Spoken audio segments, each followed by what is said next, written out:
था, जहाँ की पत्नी के साथ होने पर मैं डर से अपने आप को मुक्त कर सकता था। मैं थोड़ी ही दूर दौड़ पाया होऊंगा कि वह तांत्रिक मेरे सामने खड़ा हुआ नजर आया।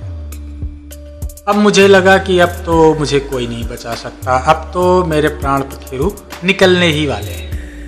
लेकिन तभी तांत्रिक ने अपना अंगूठा मेरे माथे पर लगाया और इससे बड़ा आश्चर्य शायद मेरे जीवन में पहले कोई घटित नहीं हुआ होगा। उस तांत्रिक के अंगूठा लगाते ही मेरा सारा डर पता नहीं कहाँ गायब हो गया। मेरा कंपन, मेरे हृदय की तेज ध्वनि, सब कुछ सामान्य हो चुका था।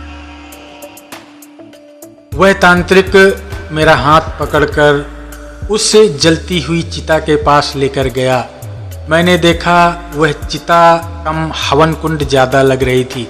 उसके आसपास विभिन्न प्रकार की तांत्रिक सामग्रियां और इंसान की खोपड़ी, खून से भरे प्याले, अलग अलग मिट्टी के बर्तनों में कई पशुओं के अंग इत्यादि भरे हुए रखे थे। मुझे समझ में नहीं आया कि ये सब चल क्या रहा है। मैंने तांत्रिक को पूछने के बारे में सोचा, लेकिन तांत्रिक ने जैसे मेरी इच्छा पहले ही जान ली। उसने उंगली मुंह पर रखते हुए इशारे से बोला कि मुझे चुप रहना चाहिए। मैं बहुत देर तक बैठा रहा, जब तक कि वह तांत्रिक कुछ अपनी विधियां पूरी करता रहा। जब उसकी विधियां पूर्ण हो गईं, तो अब तक लगभग आधी रात का समय हो चुका था। रात भी शायद अमावस की थी। तांत्रिक ने विधियां पूरी की, वहां से उठा और मुझसे कहा कि इससे आगे की विधि को पूरा करने के लिए किसी स्त्री की बलि देनी पड़ेगी जो बांझ हो, जिसको बच्चा न पैदा हो सकता हो। मेरा दिल दहल सा उठा। मुझे लगा कि अब पता नहीं मैं किस मुसीबत में पड़ गया। मेरी बीवी को बच्चा नहीं हुआ था और मेरी बीवी घर पर थी। मैं एक साधारण सा किसान था। ना कभी मेरा पत्नी का मुझसे झगड़ा होता था, ना वो कभी किसी चीज़ के लिए मुझे तंग करती थी। पर उस तांत्रिक के पास ना जाने कौन सी शक्ति थी कि मैंने उसे सारी बात अपनी बांझ बीवी के बारे में बता डाली। बताते समय भी मुझे लग रहा था कि मुझे नहीं बताना चाहिए, लेकिन मेरी जुबान पता नहीं शायद मेरे बस में थी नहीं, इसलिए मैं सब कुछ बकता चला गया। तांत्रिक ने जैसे ही मुझसे मेरी पत्नी के बारे में सुना तो वह खुश हो गया। उसने मेरे हाथ में एक बहुत बड़ा छुरा दिया और कहा कि अपनी बीवी को यहाँ लेके आओ और फिर उसका सिर काट कर हम उसकी बलि देंगे। साथ ही उसने इंसान की एक खोपड़ी भी दी और कहा कि यदि बीवी साथ में नहीं आती और अगर तुम्हें ही उसका सिर काटना पड़े तो जैसे ही गर्दन पर छुरा लगाना, तुरंत इस खोपड़ी को उसके नीचे लगा देना और सारा खून इस खोपड़ी में जमा कर लेना। मेरा दिल कह रहा था कि मुझे इस तांत्रिक की बात नहीं माननी चाहिए, लेकिन मेरा शरीर असमर्थ था। मेरे शरीर से तांत्रिक जो चाहता था वही मेरा शरीर कर रहा था। मैंने छुरा हाथ में पकड़ लिया और घर की तरफ जाने लगा, जहां मेरा मन सोच रहा था कि मेरी बीवी सोच रही होगी कि मैं हर रोज दिन ढलने से पहले खेत से लौट के उसके पास पहुंच जाता हूं। लेकिन आज जाने ऐसा क्या हुआ कि मध्य रात्रि के बाद भी मैं घर नहीं पहुंच पाया। शायद वह बहुत देर तक मेरी राह देख रही होगी और दरवाजे के पास ही सो गई होगी। मेरा घर सुनसान इलाके में नहीं था। मेरे घर के आसपास भी थोड़ी दूरी पर कई घर बने हुए थे, लेकिन चूंकि देहातों में लोग जल्दी सो जाते हैं, इसलिए गलियों में 2, 4, 6 कुत्तों के अलावा और कोई दिखता नहीं है। कुत्ते भी यदि कोई नया इंसान उस रास्ते से गुजरता है तो उस पर भौंकते जरूर हैं। लेकिन अब चूंकि मेरा रोज का ही आना जाना था और कुत्ते भी लगभग मुझसे परिचित हो चुके थे, इसलिए मेरे गुजरने पर उन्होंने एक बार गर्दन उठाकर ऊपर की ओर देखा और जैसे ही मुझे पहचान गए वापस सो गए। मैं अपने घर की तरफ बढ़ा। दरवाज़ा अंदर से बंद नहीं था। दरवाज़ा बंद करने की आवश्यकता भी नहीं थी क्योंकि घर में कुछ था नहीं, सो कोई चोर चोरी करने के लिए आएगा भी तो क्या लेके जाएगा। मैंने सोचा चलो अच्छा हुआ, अगर दरवाज़ा बंद होता तो बीवी को जगाना पड़ता, जिससे हो सकता है कि मेरा काम नहीं हो पाता। बीच बीच में मुझे हैरानी भी हो रही थी कि आखिर कोई इंसान इतना निर्दयी कैसे हो सकता है जो किसी तांत्रिक के कहने पर अपनी ही बेगुनाह बीवी को बेवजह बलि देने के लिए समर्पित कर दे। लेकिन मेरा दिमाग सोच तो रहा था, लेकिन किसी भी अपनी सोच को अमली जामा पहनाने में असमर्थ था, क्योंकि मेरा शरीर वही कर रहा था जो तांत्रिक चाहता था। मैंने घर के अंदर पहुंचा। मैंने सोचा कि अपनी बीवी की गर्दन मैं खुद ही काट दूं, लेकिन मुझसे हो नहीं सका। इसलिए मैंने गला दबाकर अपनी बीवी की हत्या कर दी और जो चाकू इत्यादि तांत्रिक ने दिया था वो एक झोले में डालकर झोले को कंधे में टांगा और बीवी की लाश को दूसरे कंधे पर लेकर अपने घर के दरवाजे को बंद किया, उसकी कुंडी लगाई और शमशान भूमि की तरफ वापस चल निकला।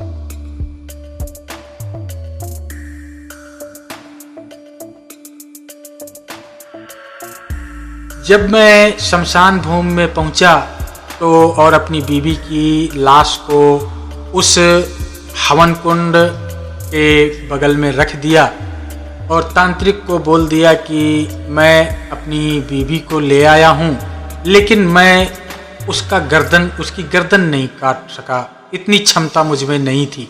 तो तांत्रिक ने बोला कि कोई बात नहीं, बाकी आगे का काम मैं कर लूँगा। तांत्रिक ने मुझे बैठने का इशारा किया और उसने आगे की अपनी विधि आरंभ कर दी। उसने हवन कुंड की अग्नि में अब बहुत सारी आहुतियाँ डाली और इसके बाद उसने मेरी बीवी के सर को धड़ से अलग कर दिया। खून की एक तेज धारा बह निकली जो तांत्रिक ने उस मानव खोपड़ी में भर लिया और उस खोपड़ी का जो खून था वो आधे से ज़्यादा हवन कुंड में डाल दिया। थोड़ा बहुत जो खून बचा उसे वह मंत्र बोलने के बाद एक एक घूंट करके पी गया। मैं बिल्कुल सन्न सा हो गया था, मेरी चेतना काम नहीं कर रही थी, मेरे आँख और कान साथ नहीं दे रहे थे। कोई भला ऐसा कैसे कर सकता है, क्योंकि आज तक तो मैंने सपने में भी नहीं देखा था कि कोई व्यक्ति किसी दूसरे व्यक्ति का रक्त भी पी सकता है।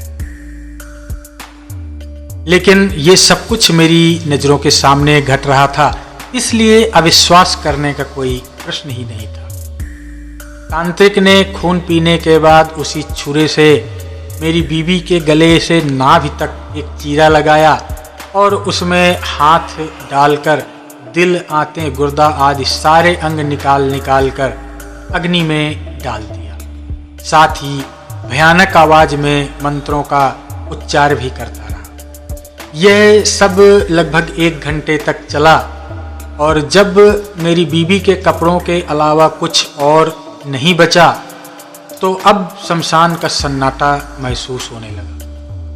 कभी कभी चट चट की आवाज करती हुई हवन कुंड की लकड़ियों की आवाज के अलावा और कोई हलचल नहीं हो रही थी। अग्नि पहले से ज्यादा धधक कर जल रही थी। तभी घना कोहरा सा छाने लगा और उस कोहरे में एक भयंकर आकृति वाला पिशाच प्रकट हो गया। उसने तांत्रिक से कहा कि वह उसका कोई भी आदेश मानेगा और पूछा कि अभी उसे क्या करना है। तांत्रिक ने कहा कि फिलहाल अभी उसको कुछ नहीं करना है, लेकिन जब उसको वो तांत्रिक बुलाएगा तब उसे आना होगा। पिशाच ने ये बात मान ली और वचन देने के बाद उसी तरह उस कोहरे में गायब हो गया जैसे कि वह आया था। तांत्रिक ने अब मुझसे कहा कि अब यहाँ की साफ सफाई करके हमें तुरंत निकल जाना चाहिए, अन्यथा सूरज निकलने वाला है और यदि यहाँ हमें किसी ने देख लिया तो बहुत बड़ा हंगामा हो जाएगा।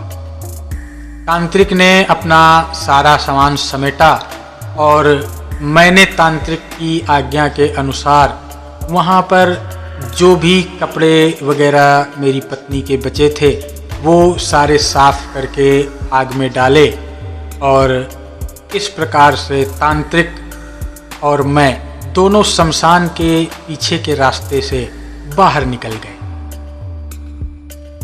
मैं हालांकि डर से कांप रहा था और मुझे समझ में आ रहा था कि मेरे हाथ से कितना बड़ा गुनाह हुआ है, लेकिन अब शायद उस बारे में सोचने का कोई लाभ नहीं था और ना ही उस समय की उस ऐसी किसी चीज को वापस लाया जा सकता था। मैं तांत्रिक से पूछने लगा कि मेरे साथ उसने ऐसा क्यों किया, तो तांत्रिक ने जवाब दिया कि अगर मैं उसके साथ जाऊंगा तो वह मुझे सब कुछ बता देगा। वैसे भी अब वहाँ पर रहने के लिए मेरे पास कुछ था नहीं, ये सोचकर मैं उस तांत्रिक के साथ चल पड़ा। लगभग 4-5 दिन तक हम सफ़र करते रहे। बीच बीच में जो भी कुछ कहीं रुकते थे, जो भी कोई हल्का फुल्का खाना इत्यादि मिल जाता था वो खा लेते थे और इसके बाद फिर चलने लगते थे। आखिरकार चौथे दिन रात में हम लोग उस जगह, उस खंडहर में पहुँचे जो उस तांत्रिक का परमानेंट निवास स्थान था। मैंने वहाँ पर देखा तो वहाँ भी वैसी ही बहुत सारी अवघड़ या अघोर पंथ से संबंधित हवन इत्यादि की सामग्रियाँ और चीज़ें रखी हुई थी। फर्क यह था कि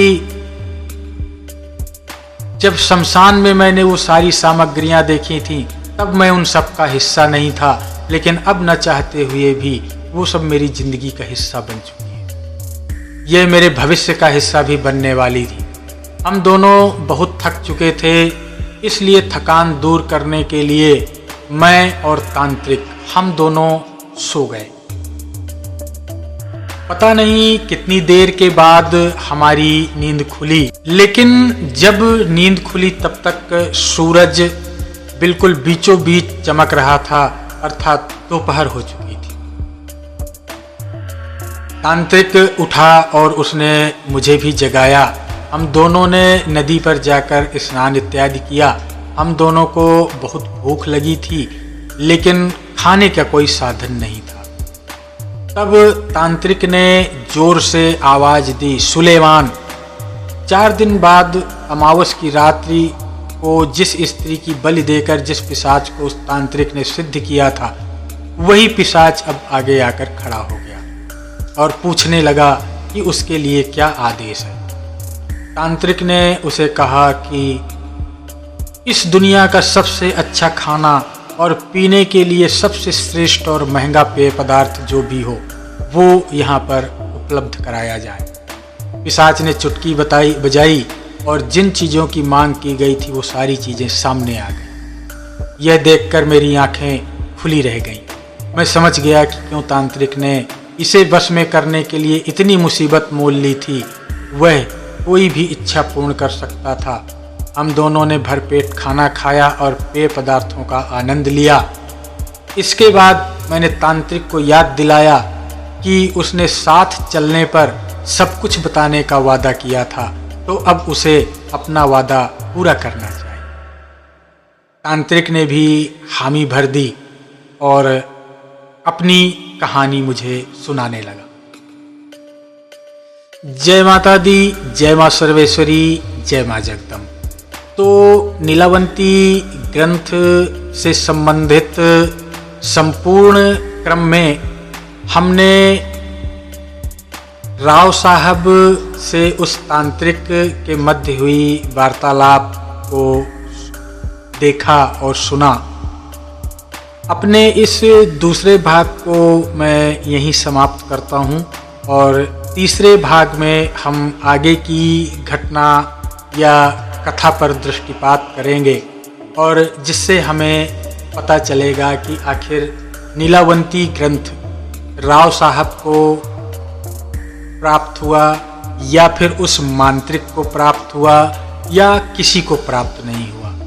तो इसको जानने के लिए मेरे साथ आप लोग बने रहिए। तो मिलते हैं अगले वीडियो में, तब तक के लिए जय माता दी, जय माँ सर्वेश्वरी, जय माँ जगदम्बा।